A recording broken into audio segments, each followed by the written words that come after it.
اور 1400 سال بعد تسی پھر بت خانے بنا دے ہو. گل بڑی خطرناک جا رہی. اے گل جڑے تھے مخبر بیٹھے نا, یہ گل میری پہچان. بڑے بڑے بزرگ جڑے نا پریشان ہیں پاکستان دے بارے. اے نہ تساں براہ راست دین نال متھا لا لیا تے جے رسول اللہ دی ہو گئی ناراضگی. ہاں دین رسول اللہ دا, تسی ہر گل دین دے سامنے کھڑے ہوندے ہو. تے مولا علی فرماندے سن جڑا حق دے مقابلے کھڑا ہویا نا, حق دی خود کمر توڑ کے رکھ دے گا. اسی بالکل ہے تو بالکل میں واضح کر رہا ہوں, بڑے بڑے بزرگ پریشان ہیں پاکستان دے بارے کہ اے تسی کڑیاں محراباں چ نچا دیتیاں.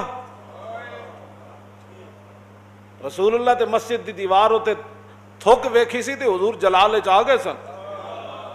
اور اگلا لفظ میں نہیں کہندا جو حضور نے اس کی صفائی کیویں کیتی. پھر تے تسی مسجد دے محراباں چ کڑیاں نچا کے تے پھر کہندے ہو جی مسجد وزیر خان اسی جمعہ پڑھن نہ جائیے. تساں دین نال براہ راست ٹکر لے تے جان دے ہو دین کیو جا. مکے دے سرداراں نوں بھی انہیں لمحہ پا دیتا, تہاڈی تے حیثیت ہی کوئی نہیں.